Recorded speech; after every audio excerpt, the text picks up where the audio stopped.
పెద్దదోర్నాల మండలం government degree college farewell and universe day కార్యక్రమం జరిగింది. ఈ కార్యక్రమంలో ముఖ్య అతిథులుగా గుడూరు ఎరిక్షన్ బాబు, మండల కన్వీనర్ ఎరువుల మల్లికార్జునారెడ్డి, మాబు బట్టు సుధాకర్ రెడ్డి, సర్పంచ్ చిత్తూరు హరిక సుబ్బారెడ్డి, ఏసీబీ మేనేజర్ హరిగోపాల్ తదితరులు పాల్గొన్నారు. ఈ కార్యక్రమంలో గుడూరు ఎరిక్షన్ బాబు మాట్లాడుతూ డిగ్రీ కాలేజీకి మౌలిక సదుపాయాలు కల్పిస్తానని మంత్రి నారా లోకేష్ దృష్టికి తీసుకువెళ్తామని అన్నారు. సైట్ అలాట్మెంట్ జీవో త్వరలో రాబోతుందని చెప్పేసి మీ అందరికీ నేను తెలియజేసుకుంటా ఉన్నా. సైట్ వచ్చిన తర్వాత మన యువ నాయకులు నారా లోకేష్ గారి దృష్టికి ఆల్రెడీ నేను తీసుకొని జరిగింది, మంత్రివారి దృష్టికి. డిగ్రీ కళాశాలే కాదు, ఈ నియోజకవర్గంలో ఉన్నటువంటి జూనియర్ కళాశాల. నేను లోకేష్ బాబు గారి పుట్టినరోజు ఇంటర్మీడియట్ హాస్టల్కి వెళ్ళాను. పాపం ఆడపిల్లల హాస్టల్కి వెళ్ళాను. రేకుల షెడ్లో ఉన్నారు అందరూ కూడా.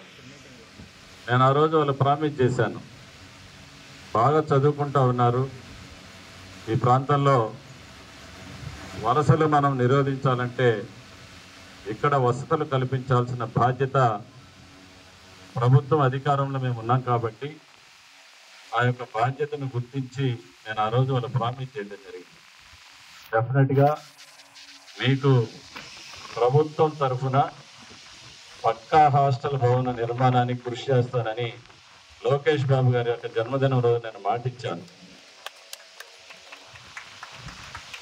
వారం క్రితం ఆ బిడ్డలకి, జూనియర్ కళాశాలలో చదువుకున్న ఆడబిడ్డలకి 6 కోట్ల రూపాయలతోటి కాలేజ్ హాస్టల్ మంజూరు చేసినటువంటి పరిస్థితి మీ దృష్టికి తీసుకొని వస్తూ ఉన్నా.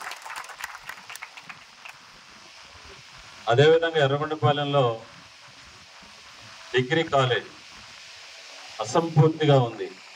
తెలుగుదేశం పార్టీ 2014 నుంచి 19 వరకు అధికారంలో ఉన్నప్పుడు గౌరవ ముఖ్యమంత్రి వర్యులు ఆ రోజు దానిని ప్రారంభించి 5 సంవత్సరాల్లో అసంపూర్తిగా ఉన్నటువంటి పరిస్థితి. గత ప్రభుత్వంలో 5 సంవత్సరాల